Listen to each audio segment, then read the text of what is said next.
Salam uşaqlar, bugün mən sizə kimyəvi tənliklər üzrə hesablamalar testlərinin izahını verəcəm. Gəlin birinci sualımıza baxaq. Birinci sualda deyir ki, 2 mol sinkesdən neçə litr SO2 almaq olar? Deməli uşaqlar, biz ümumiyyətlə bu tipli sualların işləmək qaydası var. Biri var ki, reaksiyanın tənliyini yazmaqla hesablayaq. Bir də var ki, sxem vasitəsilə hesablayaq. Reaksiyanın tənliyindən bizə deyir ki, 2 mol sinkesdən neçə litr SO2 almaq olar? Bu reaksiyanı biz belə yazırıq. Yazırıq ki, sink S üzərinə gəlsin oksigen, alınır sink oksid və SO2. Bu reaksiyadır, reaksiyanın tənliyidir. İkinci isə sxem var. Sxem o deməkdir ki, şərtdə verilənlərlə ancaq işləyirik. Yəni bizə əlavə burada məsəl üçün reaksiyanın tənliyində görürsünüz, əlavə olaraq mən oksigen yazdım, sink oksid yazdım, amma bizə şərtdə onlar qeyd olunmur. Amma sxemdə isə ancaq bizə şərtdə verilən ifadələrə uyğun qururuq. Yəni bizə deyir ki, sink S-dən nə qədər SO2 alınır? Yəni sink S ilə SO2 arasında sxem qururuq. İkinci yazdığım ifadə isə bir sxemdir. Çünki o tənlik deyil. Sink S və SO2 nəzərdə tutur. Və uşaqlar, istəyir sxem olsun, istəyir reaksiyanın tənliyi olsun. Bizim qaydamız budur ki, birinci yazırıq kimyəvi formulları, ikinci isə əmsallaşdırırıq. Əmsallaşmada gəlin biz birinci sxemdən baxaq. Yəni ki, birinci tənliyə deyil də ikinci sxemə fikir verək. Görürsünüz ki, kükürdün də sayı bir dənədir sinkesdə, SO2-nin də sayı bir dənədir. Deməli, əmsallaşmaya ehtiyac yoxdur. Üçüncü qaydamız isə buydu ki, şərtdə verilən ifadələr hər zaman tənlikdə yuxarı hissəyə yazılır. Mənə nə verilib şərtdə? 2 mol sinkes. Deməli, sinkesin yuxarı hissəsinə yazıram 2 mol. Deyir 2 mol sinkesdən neçə litrdir SO2 almaq olar? Neçə bizdə bilinmir nə deməkdir, məhsuldur. Ona görə SO2-nin yuxarı hissəsinə yazıram 1x litr. Aşağısında da biz bilirik ki, əgər yuxarı hissədə verilən ifadələr moldursa, aşağıda mən həmin o maddənin əmsalını yazıram. Sinkesin əmsalı 1-dir deyə yazıram 1 mol. Əgər yuxarıda litrli olan ifadələr verilibsə, aşağıda yazacağım 22,4 litr. Və buradan da x tapıram 2 vurulsun 22,4 litr, o da 44,8 litr. Deməli, bir də doğru bənd olur, D bəndi. Gəlin uşaqlar, suala baxaq ikinci suala. Deyir ki, 2 mol ammonyakdan neçə litr NO almaq olar? Yenə sxemlə qururam. Məndə ammonyak və NO deyir. Ammonyakdan NO. Görürəm ki, hər tərəfdə azot atomu bir dənədir. Deməli, əmsallaşmaya ehtiyac yoxdur. Deyir 2 mol ammonyak. Şərtdə verilən hər zaman tənlikdə yuxarı hissəyə yazılır. Yazıram ammonyakın yuxarı hissəsinə 2 mol. Deyir neçə litr NO almaq olar? Bilmirəm, x litr. Aşağı hissəsinə isə əmsal yazıram. Ammonyakın əmsalı görürəm ki, 1-dir, NO da yazıram 22,4 litr. Və buradan x tapıram yenə 44,8. Bu da uşaqlar birinci və ikinci suallar çox asan suallardır. Getdikcə suallarımız çətinləşir. İndi sualların izahını baxdıqca görəcəksiniz ki, necə yazmaq lazımdır. Deməli, 2 də doğru bənd olur, B bəndi. Gəlin baxağın uşaqlar üçüncü suala. Üçüncü suala deyir ki, dəmirlə kükürdün reaksiyasından. Deməli, ferium kükürdlə reaksiya daxil olaraq əmələ gətirir ferium S. Dəmirlə kükürdün reaksiyasından deyir 132 qram ferium S alınmışsa. Uşaqlar, birinci reaksiyanın tənliyini yazırıq. İkinci qaydamız əmsallaşmada. Görürük ki, əmsallaşma ehtiyac yoxdur. Üçüncü qaydamız isə şərtdə verilən ifadələr deyirik. Tənlikdə yuxarı hissəyə yazılır. Mənə verib ferium S-in qiyməti 132 qram. Deməli, ferium S-in yuxarı hissəsinə yazacağım 132 qram. Deyir 132 qram ferium S alınmışsa, reaksiya daxil olan dəmirin atom sayını müəyyənləşdirin. Dəmirdən atom sayı bilmirəm nə qədərdir, x-dir. Biz bilirik ki, əgər yuxarıda mənə qram verilibsə, aşağıda həmin o maddənin emerini yazıram. Yəni, ferium S-in emeri, baxın, məndə şərtdə verilib 88 qramdır. Və atom sayı da əgər yuxarıda verilibsə, aşağıda həmin o atom sayının, yəni indeksi vururuq, 6,2 vurulsun 10^23, yəni Na-ya. Burada görürəm ki, dəmirdən bir dənə deyə 1 vurulsun 6,2 vurulsun 10^23. Bu da eləyəcək ilə 6,2 vurulsun 10^23. Və buradan x-i tapacağım ki, 132 vurulsun 6,2 vurulsun 10^23 bölünsün 88. Uşaqlar, 132 ilə 88 ixtisar gedir. 132 ilə 88 ixtisar gedir. Burada olur 1,5. 1,5-də 6,2-yə vuranda 29,3 vurulsun 10^23. Deməli, doğru bənd olur 3-də Y bəndi. Deməli, uşaqlar, baxağın dördüncü suala. Dördüncü sualda bizə deyir ki, 1 mol ferium 2O3 və 3 mol karbon monoksidlə təsir etdikdə neçə dəmir atomu reduksiya olunar? Deməli, uşaqlar, birinci tənliyimizi yazırıq. Yazırıq ki, ferium 2O3 üzərinə gəlinsin CO alınır dəmir və karbon qazı. Burada dəmir reduksiya olundu. Yəni, dəmir sərbəst halda alındı. Reduksiya olmaq belə deməkdir. Və əmsallaşdırıq. Görürük ki, sağ tərəfdə bir dənədir dəmir atomu, amma sol tərəfdə 2 dənədir. Ona görə feriumun əvvəlinə burada 2 yazıram. Və karbon qazına əvvəl 3 yazıram, CO-nun da əvvəlinə 3 yazıram. Həqiqətən də, baxın uşaqlar, şərtə fikir verin reaksiyanın tənliyində. 1 mol ferium 2O3 ilə 3 mol CO reaksiya daxil olur. Baxın, bizə də görürsünüz, şərtdə verib ki, 1 mol ferium 2O3 və 3 mol karbon monoksidlə təsir etdikdə deyir, neçə dəmir atomu reduksiya olunar? 1 mol dəmir 3 oksidlə 3 mol karbon monoksidin qarşılıq təsirindən 2 deməli mol dəmir atomu alınmışdır. Bu 2 mol dəmir atomu bəs neçə deməkdir Avogadro ədədindən? Deyirik ki, 1 molumuz əgər ki 6,2 vurulsun 10 üstü 23-dürsə, bəs yaxşı 2 molumuz nə qədər olacaq? Onda 2-ni vuracaqsınız, 6,2 vurulsun 10 üstü 23-ə. Bu da eləyəcək 1,204 vurulsun 10 üstü 23 və yaxud da daha doğrusu 1,204 vurulsun 10 üstü 24. 12,4 vurulsun 10 üstü 23, amma 1,204 vurulsun 10 üstü 24. 4 olur Y bəndi. 5-ci sual uşaqlar, gəlin reaksiyon tənliyi yazaq. Deyir ki, hidrogen molekulundan xlorun qarşılıqlı təsiri H2 xlor 2 ilə qarşılıqlı təsirdə olaraq H xlor əmələ gətirir. Bilirik ki, reaksiyon tənliyini yazırıq və sonra əmsallaşdırırıq. Bizə deyir ki, 1,505 vurulsun 10 üstü 23 sayda hidrogen molekulu yuxarı hissəsini elə yazıram. 1,505 vurulsun deməli 10 üstü 23 və 17,75 qram da verib bizə xlorun qarşılıqlı təsirindən deyir neçə litr hidrogen xlorda alınır bilmirəm. Yazıram x litr. Aşağısına burada yazacağım ki 6,2 vurulsun 10 üstü 23. Bilirik ki yuxarı hissədə əgər qram verilibsə burada yazacağım mən emir 71 qram. Burada yazıram ki litrlə olduğu üçün 2 vurulsun 22,4 litr. İndi uşaqlar biz bilirik ki tənasibi quranda yəni ürəyimiz istəyən ifadələrlə qurmuruq. Bunun da bir qaydası var, mol qaydasıdır. Belə ki, nü 1 bərabərdir. Yuxarıdakı olan qiymətləri aşağıdakı olan qiymətə bölürük. Məsələn, hidrogen üçün biz mol taparkən 1,505 vurulsun 10 üstü 23-ü böləcəksiniz 6,2 vurulsun 10 üstü 23-ə. Bu da eləyəcək. Bu da uşaqlar eləyəcək 0,25. Xlor üçün də nüyünü tapsaq 17,75-i böləcəksiniz 71-ə. Bu da eləyəcək 17,75-i 71-ə böləndə uşaqlar o da eləyir 0,25. Əgər qiymətlərin hər ikisi, nüylərin hər ikisi eyni qiymətdirsə, yəni eyni qiymət olduğu halda istədiyiniz bir tənasibi qura bilərsiniz. İstəsəz qramlarla litrlərə aid olan bir tənasibi qurun, istəsəz Avogadro ilə litrə aid olan bir tənasibi qurun. Əgər yox, qiymətlər fərqli olsaydı, o zaman siz nüyüsü az olana uyğun olaraq tənasibi quracaqsınız. Məsələn, mən istəyirəm ki, bu tənasibi qurum. Çünki burada hər ikisinin qiyməti yenə vurğuluram. Eynidir, 0,25-dir. Amma biri məsələn kiçik, digəri böyük olsa, biz onda tənasibi nüyüsü kiçik ona görə tapırıq. Buradan indi x hesablasaz 17,75-i vuracaqsınız 44,8-ə, böləcəksiniz 71-ə və buradan da x-in qiymətini hesablayacaqsınız. Bu da uşaqlar eləyir 11,2 litr. Yəni doğru cavab olur 5-də D bəndi. 6-cı sualda uşaqlar deyir ki, hansı halda reaksiyaya daxil olan maddələrin həcm nisbəti 1-in 3 nisbəti kimidir? Uşaqlar, ümumiyyətlə nisbətdirsə, həcm nisbətdirsə, bu yalnız qaz halında olan maddələrə uyğundur.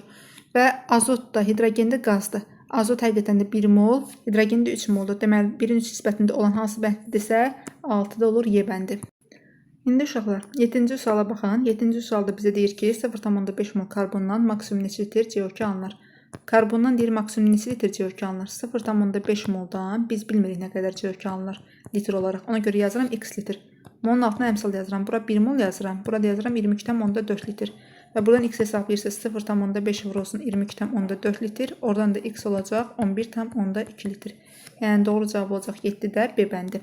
Sonra uşaqlar 8-ci suala baxın. 8-ci sualda bizə deyir ki, kükürdlə reaksiyaya 96 qram oksigen daxil olmuşsa neçə mol SO2 alınır? Deməli, kükürd oksigenlə reaksiyaya daxil olub, əmələ gətirib SO2. Deyir 96 qram oksigen reaksiyaya daxil olmuşsa neçə mol SO2 alınır? Bilmirəm, yazıram x mol. Qramın altında nə yazırdım? Mr yazırdım. Oksigen mr 32 qramdır. SO2-ni də mola uyğun olaraq əmsal yazıram 1. Yazacağım 1 mol.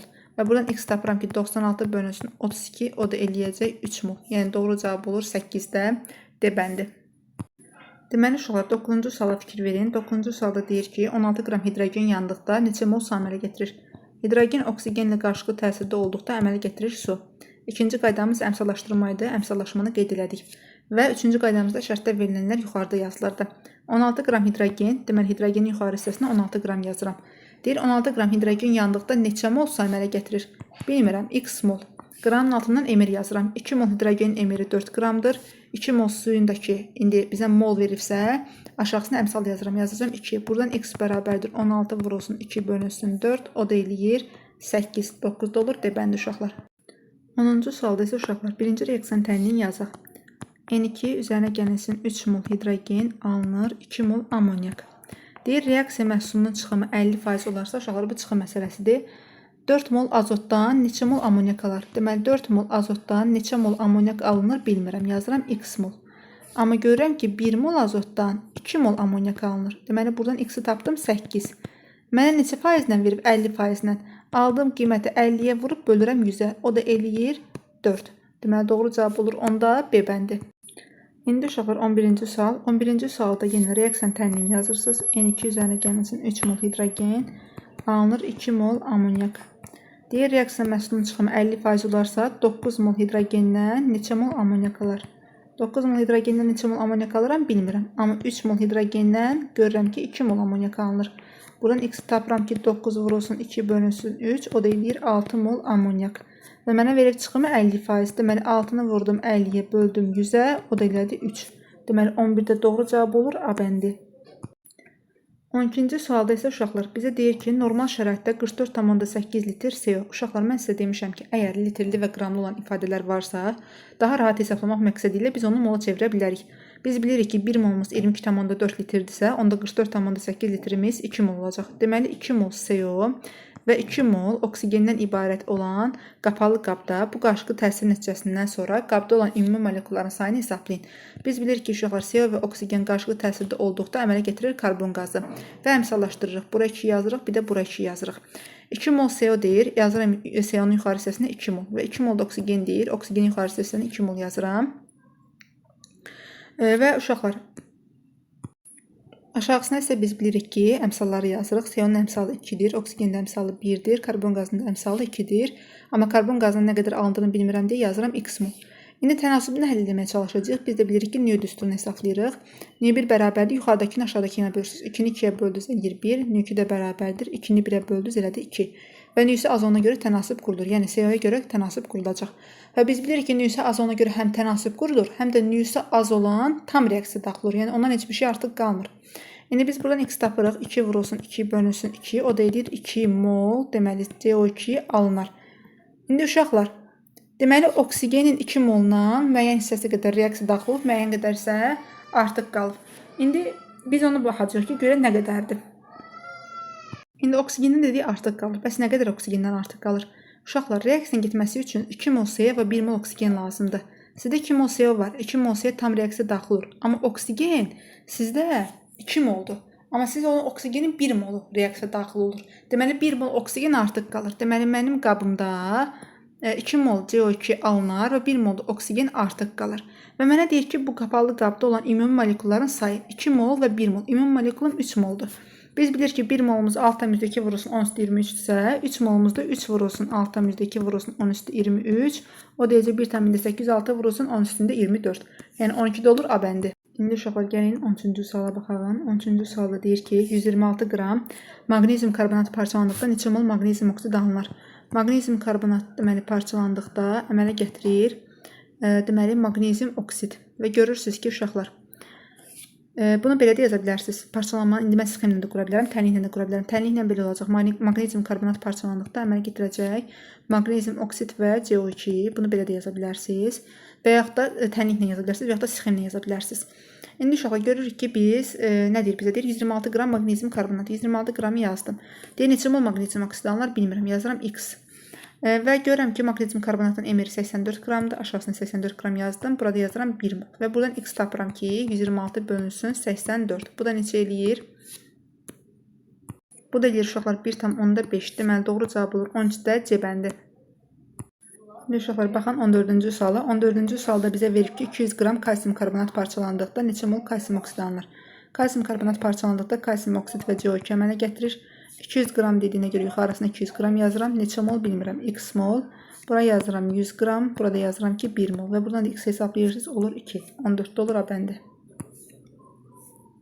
İndi uşaqlar 15-ci suala baxaq. Deyir ki 16 qram kükürt tam yandıqda neçə litr SO2 alınır? Üstə gəlsin O2 alınır SO2.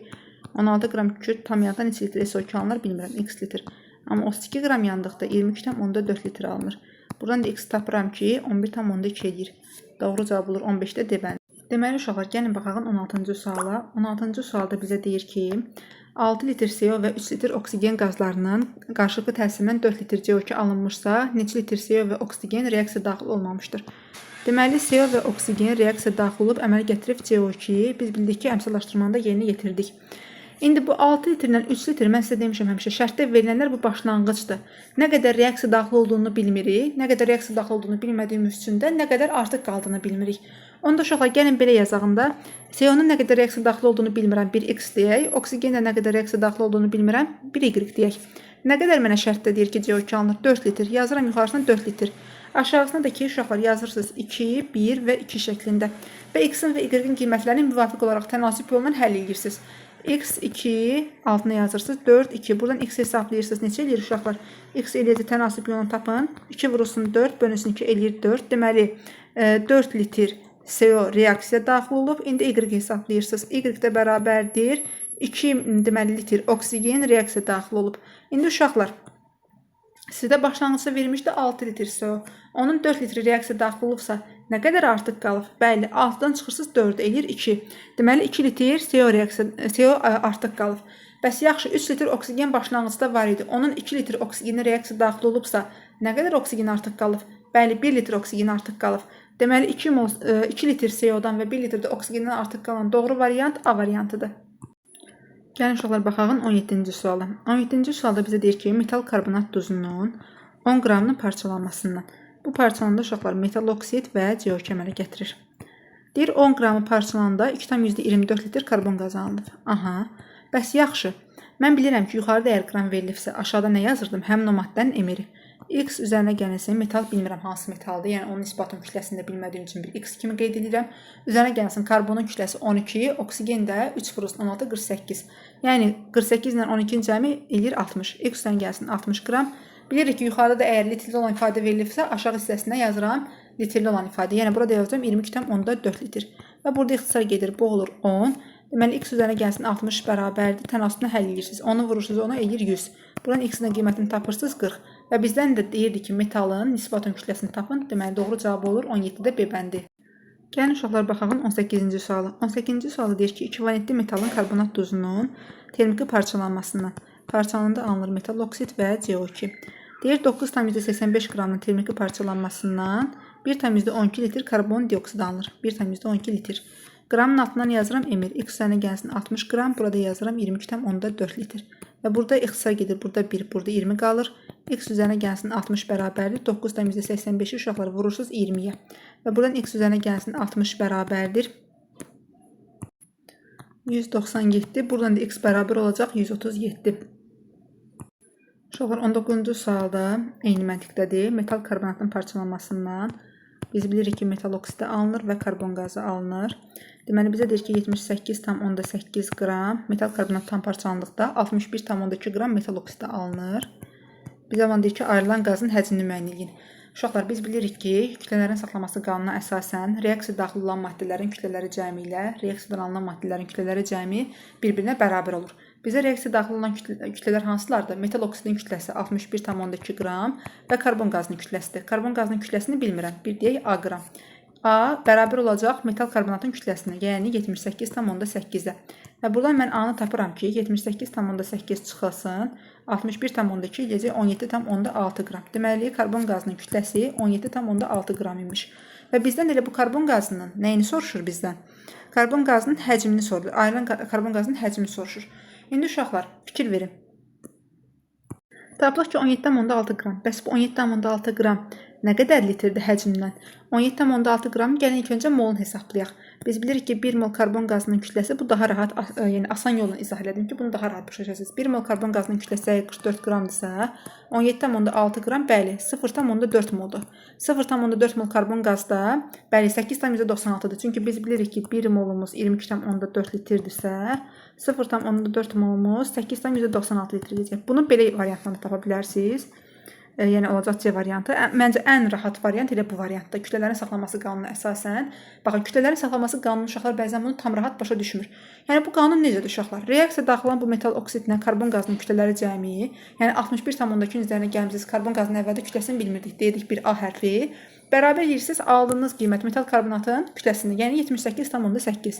Və buradan A-nın qiymətini hesabladınız ki, 17,6 qramdır. Bəs yaxşı, mən bilirəm ki, 1 mol karbon qazının kütləsi 44 qram olarsa, 17,6 qram neçə moldur? 0,4 moldur.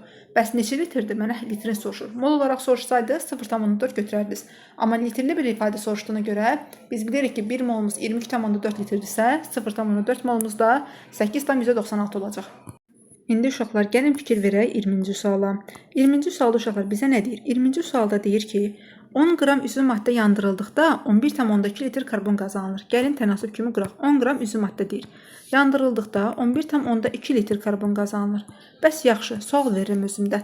Bilirəm ki, normal şəraitdə karbon qazı 22,4 litrdir. 22,4 litr karbon qazının deməli alınması üçün neçə qram üzü maddə olması lazım idi? Yazıram 1x qram. Və buradan da x-i tapıram ki 20-dir. Deməli 20 qram üzü maddənin tərkibində, uşaqlar 20 qram üzü maddənin tərkibində 22,4 litr karbon qazı neçə mol deməkdir? 1 mol. 1 mol karbon qazı var. Yəni 20 qram üzü maddənin tərkibində 1 mol karbon qazında nə qədər atom görürsünüz? Karbon atomu. 1 karbon atomu. 1 karbon atomundakı ayrı 12-dir. Yəni 20 qram üzü maddənin tərkibində 12 qram karbon atomu var uşaqlar. İndi mənə deyir ki, bu karbonun kütlə payını tap. Omega karbon bərabərdir. Karbonun qiymətini necə tapdım? 12. 12-ni bölürəm mR-ə. mR bizdə nədir? Üzvük maddənin kütləsi. O da edir 20 qram. Tapmışıq ki 20 qram. 12-ni bölürsünüz 20-yə, vurursunuz 100%-ə. Bu da eləyir 60%. Deməli, doğru cavabınız olacaq 20-də A bəndi. Uşaqlar, indi 21-ci suala baxaq. 21-ci sualda bizə deyir ki, 80 litr Y və 20 litr X qazları qarışdırılır. Bu qazlar aşağıdakı kimi reaksiya daxil olur. 80 litr Y və 20 litrdə uşaqlar bizə X deyir. İndi mən görüm ki, bunlardan hansı reaksiya daxil olur? Z-i tapım, ondan sonra hesablayacağım. Deməli, birinci yazıram tənlimi. X üzərinə gəlinsin 3Y, alınır 2Z. Mənə deyir ki, 80 litr Y. 80 litr yazdım Y-in yuxarı hissəsinə. 20 litr də X yazdım yuxarı hissəsinə. Z-dən neçə litr alınıb bilmirəm. Aşağı hissəndə biz bilirik ki, əmsal vurusuna 22,4 litr yazıram. Amma uşaqlar, mən məsəl üçün bayaqki testdə yazmadım. Elə tək əmsalları yazdım. Niyə? Çünki onsuz da 22,4 litrlər ixtisasa gedəcək. Amma yenə bu dəfə istəyirsiniz yazın. Baxın, X-dən əmsalı 1-dir. 1-i 22,4-ə vuranda 22,4 litr eləyəcək. 3 vurusunu 22,4 litr yazırsınız buna da. Buraya yazırsınız ki, 2 vurusunu 22,4 litr. Və biz buradan nüsi az olana uyğun olaraq biz buradan X-in qiymətini hesablayaq ki, görək X neçədir. Biz indi hesablasaq görəcəksiniz ki, 20-ni 22,4-ə böləndə daha azdır qiymət. 80 bölünsün 3 vurusunu 22,4-ün qiymətinə nəzərən X-in qiyməti, yəni ki, nüsi daha azdır. Və ona görə biz tənasüb baxın bu cür qururuq. Yazırsınız ki, X bərabərdir 20 vurulsun 2 vurulsun 22,4 bölünsün 22,4. Burada 22,4 ilə gedəcək. X olacaq 40. X-i tapdınız ki, 40-dir, yəni 40 litrdir. İndi mən sizə demişəm, axı bu 20 litrlə 80 litr şərtdə verilənlər həmsi başlanğıc qiymətdir. Və biz bilirik ki, nüsi az olan tam reaksiya daxil olur. İndi uşaqlar, baxın, mən X üzərinə gəlinsin 3Y alınıb 2Z-i təzədən yenidən yazdım. 40 litr yuxarı hissəyə yazmışam. Tamam mı? Aşağı hissəsində də yazıram ki, 2 vurulsun 22,4 litr. Burada yazıram 3 vurulsun 22,4 litr. Burada yazıram ki, təkcə 22,4 litr. Və həm X üçün, həm də Y üçün gəlin mən qiyməti hesablayayım. İndi X üçün qiyməti hesablayarkən yazırsınız ki, A aşağısına 22,4, Z-in qiymətlərinə tənasibi qurursunuz. Yəni 40 aşağısına yazırsınız ki, 2 vurulsun 22,4. Burada 22,4-lər getdi. Tapırsınız ki, buradan A 20-dir. Yəni 20 litr X reaksiya daxil olub. Düzdür? İndi Y üçün də tapanda yazırsınız ki, B 40. 3 vurulsun 22,4-ə də yazırsınız 2 vurulsun 22,4. Burada 22,4-lər gedir. Buradan da B-ni tapırsınız ki 60. Deməli 60 litrdə Y reaksiya daxil olub uşaqlar. İndi baxın uşaqlar. 20 litr X reaksiya daxil olub 60 litrdə Y. İndi 20 litr X mənə başlanğıcda verilmişdi. 20 litr X-də reaksiya daxil oldu. Deməli X-dən heç bir şey artıq qalmadı. Amma 80 litr Y reaksiya daxil olmuşdu. Onun 60 litr reaksiya daxil 80 litr Y başlanğıcda verilmişdi, amma onun 60 litr Y reaksiya daxil oldu. Bəs onda nə qədər artıq qaldı? Deməli 80 litr Y başlanğıcda verilib, 60 litrdə hesabladım ki, Y reaksiya daxil olub. Deməli nə qədər artıq qalıb? 20 litr Y artıq qalıb. Mənə deyir ki, hansı ifadə doğru deyil? 20 litr Y artıq qalar düzdür. 40 litr Z əmələ gəlir, bu da düzdür. Baxın, burada X tapdım ki, 40-dır. Yəni Z-in litrini tapdım ki, 40 litrdir. Mənə deyir ki, baxın B variantında 20 litr X reaksiya daxil olur, bu da düzdür. Tapdıq. Ondan sonra deyir, ümumilikdə 80 litr qaz reaksiya daxil olur. Ümumilikdə 80 litr qaz reaksiya daxil olur. Bəli, 20 litr deməli X reaksiya daxil olub, 60 litrdə Y reaksiya daxil olub. Deməli, ümumilikdə 80 litr reaksiya daxil olub. İndi deyək ki, sizə 20 litr Y reaksiya daxil olur. Uşaqlar, 20 litr Y reaksiya daxil oldu, yoxsa 60 litr? Hesabladıq ki, 60. Deməli, yanlışımız olur 21-də Y bəndi. İndi uşaqlar, gəlin baxağın 22-ci suala. 22-ci sualda deyir 80 litr Y və 20 litr X qazları qarışdırılır. Birinci yenə tənlimi yazıram. X üzərinə gəlsin 3Y alınır 2Z. Uşaqlar, mən yenə sizə deyirəm ki, mən həmişə zaman tənlikdə verilənləri yazıram. Yəni ki, yuxarıya yazıram hər zaman. Onu da ki, biz qeyd eləməliyik. Mənə nə verib? 80 litr Y verib və 20 litr də X verib. 80 litr Y yazıram, Y-in yuxarı hissəsini, 20 litr də X yazdım yuxarı hissəsində. Yenə eyni tənlikdə isə yenidən izah verirəm ki, tam aydın olsun. Nə qədər 2 Z alınıb bilirəmmi? Nə qədər litrdə? Xeyr, yazıram 1 X litr. Aşağısında da biz bilirik ki, yazırıq bura 22,4 litr, bura 3 vurulsun 22,4, burada yazıram ki, 2 vurulsun 22,4. Və mən buradan yenə X-in qiymətini 40 tapdım. Deməli 40 litr Z alınar. Mənə doğru deyil soruşur. İndi uşaqlar mən nəyə görə tapdım tənasibi? Baxın bu X-ə görə tapdım da. Çünki X-in mənim deməli deyirik ki, nüsü arzulandı. Və X deməli 20 litr başlanğıcda verilib və X-in hamısı da reaksiya daxil olub. Amma Y-dən isə müəyyən qədər reaksiya daxil olub, müəyyən qədər isə artıq qalıb. İndi bizə deyir ki, doğru deyil, hesabla. Deyir Y tamamilə reaksiya daxil olur, bu yanlışdır. 23-də olur A bəndi. İndi gəlin uşaqlar, bəzi uşaqlar deyə bilər ki, müəllim, indi mən X-i də, Y-in də nə qədər reaksiya daxil olduğunu bilmək istəyirəm. Onda yenidən tənliyi yazırsınız. Məhsulda artıq mən bildim ki, bu dəfə 40 litr alınıb. Ona görə 40 litr yazıram yuxarı hissəsinə, aşağısına yazıram 2 vurulsun 22,4. Bura yazıram A, bura yazıram B, burada 22,4, burada yazıram 3 vurulsun 22,4. A və B-nin qiymətini tənasiblə yoxlasaz, A-nın qiyməti eləyəcək sizdə 40 yox, daha doğrusu 20. Deməli 20 litr A olacaq. 20 litr deməli X reaksiya daxil olur. A oldu deməli 20. B də olacaq uşaqlar. Deməli 60. Deməli 60 litrdə Y reaksiya daxil olacaq. Hesablayana tənasiblə görəcəksiniz. Deməli 60 litrdə deməli deyirsiniz ki, Y reaksiya daxil olur. Reaksiya daxil olur. İndi sizdə başlanğıcda 20 litr X vermişdi. 20 litr X-də reaksiya daxil oldu. Yəni ondan heç bir şey artıq qalmadı. Amma başlanğıcda sizə 80 litr Y verib. 60 litr reaksiya daxil olub. Deməli 20 litr Y artıq qalır. 20 litr Y artıq qalır, düzdür. 60 litr Y reaksiya daxil olur, düzdür. Ümumilikdə 80 litr deyir ki, qaz reaksiya daxil olur. Bəli, 20 litr X-dir, 60 litr də Y-dir. Deməli eləyir, deməli 80. Bu da doğrudur. 40 litr desə deməli gəlir. Baxın hesabladıq 40. Deməli 22-də olacaq hansı bənd? A bəndi.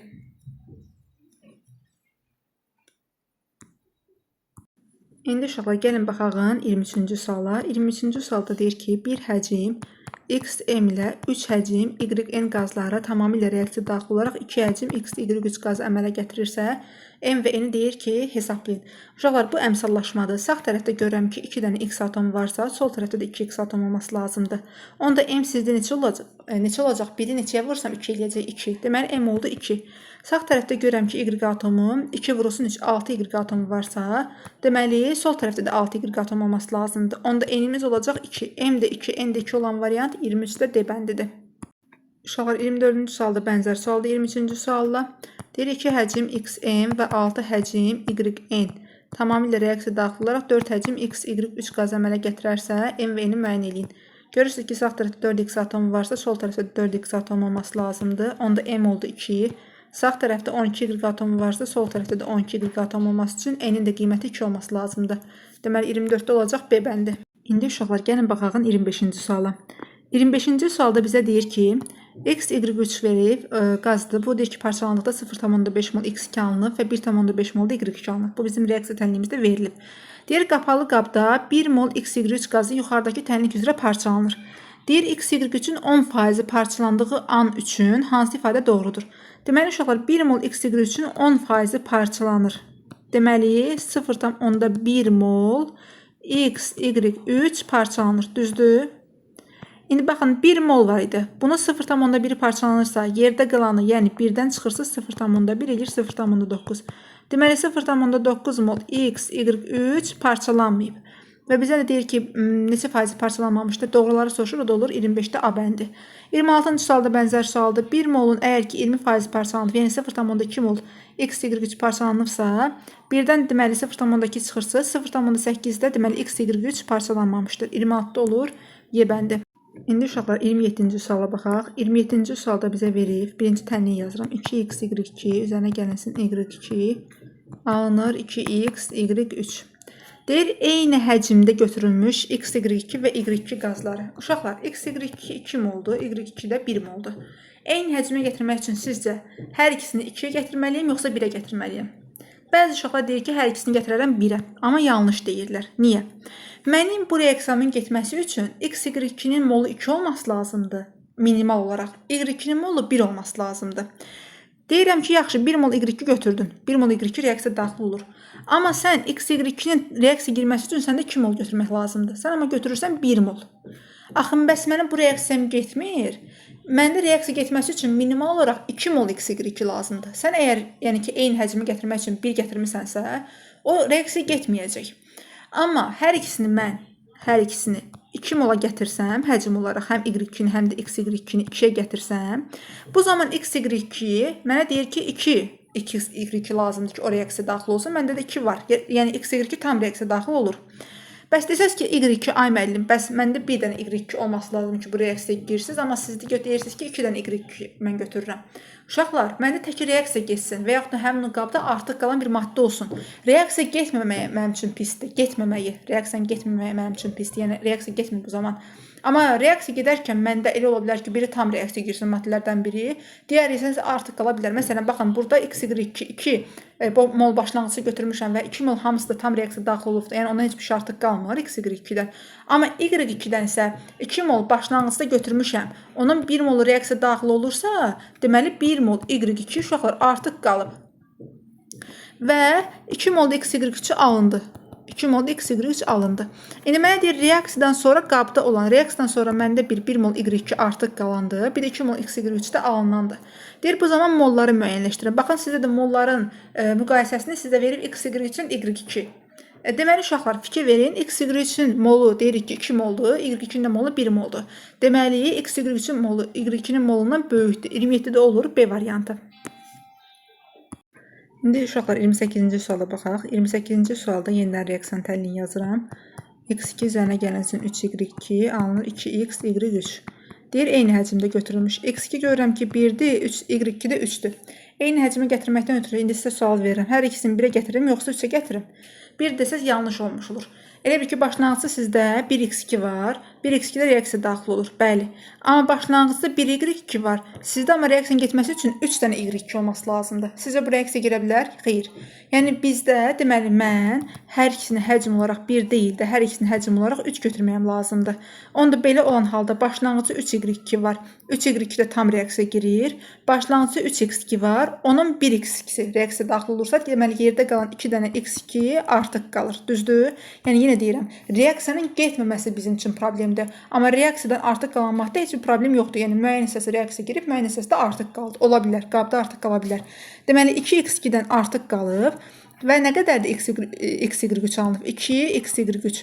İndi bizə deyir ki, bunların molları x2-nin də mol 2-dir, xy3-ün də mol 2-dir. Deməli, bərabər olduğu üçün 28-də olacaq. Doğru cavab A variantı. Gəlin uşaqlar, baxaqın 29-cu suala. 29-cu sualda bizə deyir ki, 10,8 qram 3 valentli X metalı H-xlorla reaksiyasından alınıb X xlor3 və hidrogen. Əmsallaşdırıram. Bura 2 yazıram. Bura 6 yazdım. Bura 3 yazdım. Burada 2 yazdım. 10,8 qram 3 valentli X metalı. 10,8 qram deyir. 3 valentli X metalı H-xlorla reaksiyasında X xlor3 duzu və 13,44 litr hidrogen alınıb. Yazıram 13,44 litr.